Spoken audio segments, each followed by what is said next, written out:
ఉద్ధవ్ థాక్రే గత 2 రోజుల్లో 3 సార్లు కలిశాడు. జస్ట్ 1-2 డేస్లో ఎవరిని? మహారాష్ట్ర ముఖ్యమంత్రి బీజేపీ నాయకుడు దేవేంద్ర ఫడ్నవీస్ను. ఉద్ధవ్ థాక్రే ఈ 3 సార్లు కలిసే ముందు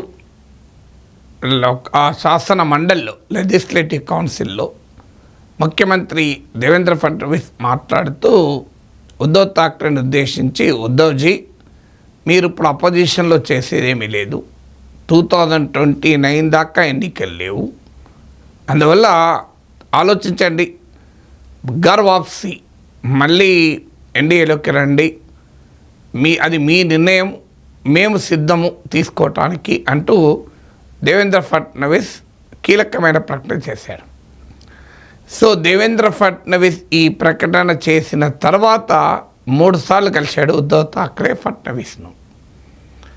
సో అఫీషియల్ ఎక్స్ప్లెనేషన్ ఏంటంటే, why Hindi should not be imposed, Marathi పైన హిందీని ఎందుకు రుద్దకూడదు అనే ఒక పుస్తకాన్ని ప్రముఖ ఎడిటర్లు రాసిన ఒక బుక్ను దేవేంద్ర ఫడ్నవీస్కి ఇచ్చి, ఇటీవల మహారాష్ట్రలో ఉన్న బీజేపీ నాయకత్వంలోని ప్రభుత్వము ప్రారంభించిన 3 లాంగ్వేజ్ ఫార్ములా తాత్కాలికంగా ఆపారు, కమిటీ పరిశీలిస్తోంది. ఆ 3 లాంగ్వేజ్ ఫార్ములా పైన అబ్జెక్షన్స్ రికార్డ్ చేయడానికి వెళ్ళాడు. ఇది అఫీషియల్ ఎక్స్ప్లెనేషన్. కానీ ఆటోమేటిక్గా ఇంత 3 సార్లు కలవడంతో, అది కూడా ఫడ్నవీస్ ఓపెన్ ఇన్విటేషన్ ఇచ్చాక కలవడంతో ఇక మామూలుగా లేదు పొలిటికల్ స్పెక్యులేషన్. మహారాష్ట్ర అంతటా పొలిటికల్ బజ్ ఏంటంటే, శివసేన ఇండియా కూటమికి వెన్నుపోటు పొడిచి మళ్ళీ ఎన్డీఏలో చేరుతుందా? ఈ స్పెక్యులేషన్ రావటానికి మొదటి కారణము ప్రాంతీయ పార్టీలు దేశమంతటా ఎక్సెప్ట్ ఆర్జేడీ ఇప్పటివరకు బీజేపీతో కలవలే. ఇక మిగతా ప్రాంతీయ పార్టీలన్నీ ఏదో ఒక సమయంలో బీజేపీతో కలిసినవే. వారికి బీజేపీతో కలవడము కలవకపోవడము అనే అంశం పైన స్ట్రాంగ్ ఐడియాలజికల్ పొజిషన్ ఏమీ ఉండదు. వారి వారి రాజకీయ అవసరాల ప్రకారం మారుతూ ఉంటారు. బీజేపీతో కలుస్తారు, కాంగ్రెస్తో కలుస్తారు, మళ్ళీ విడిపోతారు. ఇందులో దేశవ్యాప్తంగా మీరు ప్రాంతీయ పార్టీలన్నీ తీయండి, కశ్మీర్ నుంచి కన్యాకుమారి వరకు. కశ్మీర్లో నేషనల్ కాన్ఫరెన్స్ పీడీపీ బీజేపీతో కలిశాయి గతంలో. ఇప్పుడు నేషనల్ కాన్ఫరెన్స్ ఇండియా కూటమిలో ఉన్నాడు, ఇప్పుడు బీజేపీ వైపు చూస్తున్నాడు. పంజాబ్లో శిరోమణి అకాలీదళ్, ఉత్తరప్రదేశ్లో సమాజ్వాదీ పార్టీ, బహుజన్ సమాజ్ పార్టీలు కూడా చరిత్రలో ఒకసారి బీజేపీతో కలిసిన పార్టీలే. ఆమ్ ఆద్మీ పార్టీ ఇప్పటివరకు బీజేపీతో కలవలేదు, కానీ ఆమ్ ఆద్మీ పార్టీని రీజనల్ పార్టీగానే మనం చూడలేము. బెంగాల్లో మమతా బెనర్జీ వాజ్పేయి హయాంలో రైల్వే మంత్రి, తృణమూల్ కాంగ్రెస్ ఇప్పుడు నువ్వా నేనా అని బెంగాల్లో కత్తులు దూసుకుంటున్నారు. బీహార్లో జనతాదళ్ యునైటెడ్ ఎన్నిసార్లు వచ్చిందో ఎన్నిసార్లు పోయిందో నితీష్ కుమార్ కూడా గుర్తున్నాయో లేదో. చిరాగ్ పాస్వాన్ నాయకత్వంలోని లోక్ జనశక్తి పార్టీ ఇప్పుడు బీజేపీతోనే ఉంది. జతీన్ రామ్ మాంజీ అటు నుంచి ఇటు మారుతూ వచ్చాడు. సో ఇలా హిందుస్థాన్ మోర్చా అని. సో ఇలా మీకు బీహార్లో ఉన్న పార్టీలే కాదు, మహారాష్ట్రలో శివసేన, అజిత్ పవార్ అటు ఇటు తిరిగాడు. మీకు ఇలా ఒక్కరు కాదు, జార్ఖండ్ ముక్తి మోర్చా, తమిళనాడులో ఏడీఎంకే డిఎంకేలు, ఆంధ్రప్రదేశ్లో తెలుగుదేశం, మీరు ఒరిస్సాలో బిజు జనతాదళ్, ఇలా దేశం అంతటా కూడా ఇలాంటి అనుభవాలు ఉన్నాయి. బీఆర్ఎస్ నేను కలవలేదంటుంది, కానీ అఫీషియల్గా బీజేపీతో కలవలేదు వాస్తవమే. కానీ బీజేపీ పట్ల బీఆర్ఎస్ వైఖరి మారుతూ వచ్చింది. ఒకప్పుడు కాస్త ఫ్రెండ్లీ, తర్వాత తీవ్రమైన వ్యతిరేకత, ఇప్పుడు మళ్ళీ కనీసం కవిత భాషలో చెప్పాలంటే వరంగల్ సభలో 1 నిమిషం కూడా బీజేపీపై మాట్లాడలేదు కేసీఆర్. అంతకుముందు దేశమంతా తిరిగి బీజేపీకి వ్యతిరేకంగా, కాంగ్రెస్కి వ్యతిరేకంగా కూటమే కడతానన్న కేసీఆర్ అసలు బీజేపీ పైన 1 నిమిషం మాత్రమే మాట్లాడాడు, మొత్తం కాంగ్రెస్ పైన అటాక్.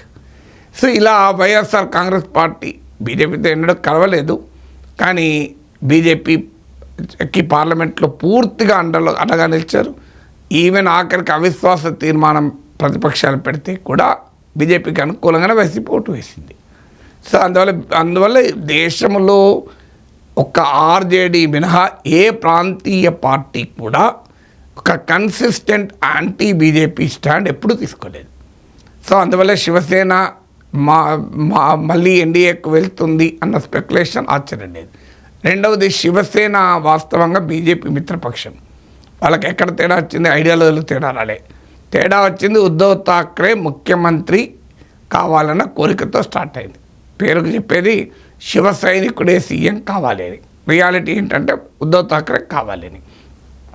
బీజేపీ ఆ మేరకు అంగీకరించింది. అమిత్ షా ఎన్నికలకు ముందు ఒప్పుకున్నాడు అని శివసేన అంటుంది. అలాంటి అగ్రిమెంట్ ఏమీ లేదు అని బీజేపీ అంటుంది. ఎన్నికలు అయ్యాక ఇది సాధ్యం కాలేదు కనుక శివసేన బీజేపీతో విడాకులు తీసుకుని వెళ్ళి తమ బద్ధశత్రువులైన కాంగ్రెస్, ఎన్సీపీలతో కలిసి మహావికాస్ అఘాదీ ఏర్పాటు చేసింది. సో అందువల్ల శివసేన ఇది ప్రొక్లెయిమ్డ్ హిందుత్వ అలై. ఇప్పటికీ కూడా మా సిద్ధాంతం హిందుత్వ అనే చెప్తుంది. ఐడియాలజికల్గా ఎన్డీఏలో ఒదిగినంతగా ఇండియా కూటమిలో ఒదగదు. చాలా సందర్భాలు ఇష్యూస్ వచ్చాయి. వీర్ సావర్కర్ విషయం వచ్చినప్పుడు రాహుల్ గాంధీ వీర్ సావర్కర్ పైన అటాక్ చేస్తే శివసేన చాలా ఇబ్బంది కూడా పడింది. సో శివసేన ఇప్పటికీ కూడా స్టిల్ బీజేపీకి ఐడియాలజికల్ అలై, పొలిటికల్ అలై కాకపోయినా కూడా ఇక ఇప్పుడు ఉద్ధవ్ థాక్రే బీజేపీ ఆధిక్యతను అంగీకరించక తప్పని పరిస్థితి. గతంలో లాగా నాకు సీఎం కావాలి, మాదే పెద్ద పార్టీ, ఎమ్మెల్యేలు బీజేపీకి ఉన్నా ఇది ముందస్తు అగ్రిమెంట్ అనే అవకాశమే లేదు. ఎందుకంటే Uddhav Thackeray has to reconcile. ఎందుకంటే బీజేపీ ఇలా మహావికాస్ అఘాదీలో ఉద్ధవ్ థాక్రే కొన్న స్టేచర్ వేరు, మీకు ఎన్డీఏలోకి వస్తే ఇప్పుడు బీజేపీకి ఉన్న బలం వేరు. బీజేపీకి మహాయుతి ఎన్డీఏలో బీజేపీకి 10 సీట్లు తక్కువ సొంతగా మెజారిటీ ఉంది. అజిత్ పవార్ మద్దతు ఇస్తే సరిపోతుంది, ఏక్నాథ్ షిండే అవసరమే లేదు. అందువల్ల ఇప్పుడు ఏక్నాథ్ షిండేని లైట్ తీసుకొని ఉద్ధవ్ థాక్రేకు వైపు చూస్తోంది బీజేపీ. సో సరిగ్గా మీకు తమిళనాడులో ఇదే పనిచేశారు, ఓపీఎస్ ఈపీఎస్ల మధ్య.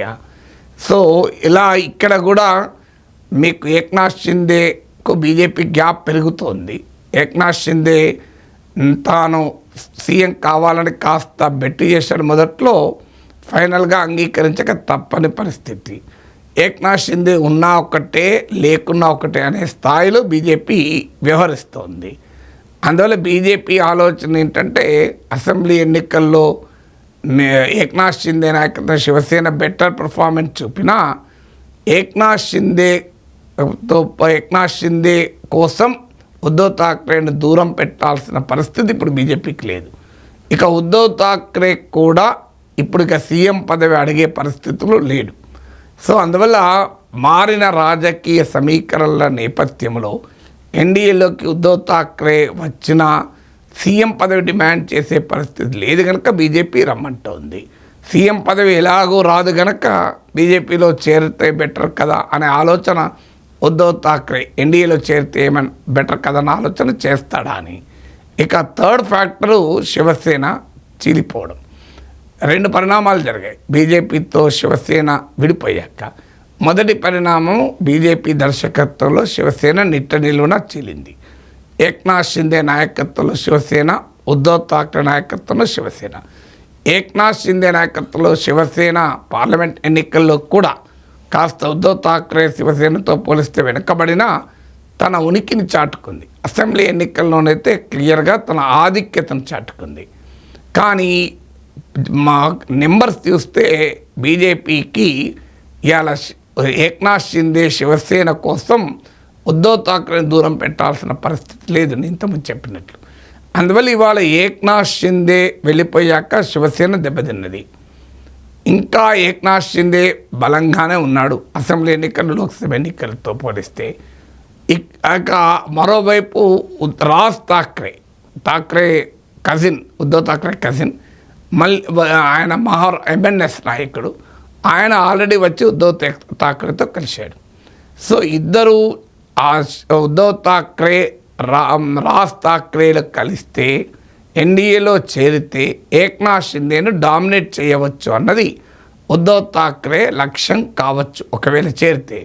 బీజేపీ కూడా ఉద్ధవ్ థాక్రే రాజ్ థాక్రేలు కలిసి థ్రెట్గా గనక రాకముందే వీళ్ళను కూడా కలుపుకుంటే ఇక కాంగ్రెస్ ఎన్సీపీలే మిగులుతాయి. అందులో ఎన్సీపీలో కూడా శరద్ పవార్ వర్గమే మిగులుతుంది.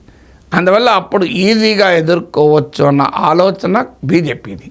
సో అందువల్ల బీజేపీ ఇంట్రెస్ట్లు ఉన్నాయి, ఉద్ధవ్ థాక్రే ఇంట్రెస్ట్లు ఉన్నాయి. సో అందువల్ల ఈ పరిణామాలన్నీ చూస్తుంటే no wonder if Uddhav Thackeray comes back to NDA. కానీ ఇప్పటికైతే ఇది స్పెక్యులేషన్ మాత్రమే.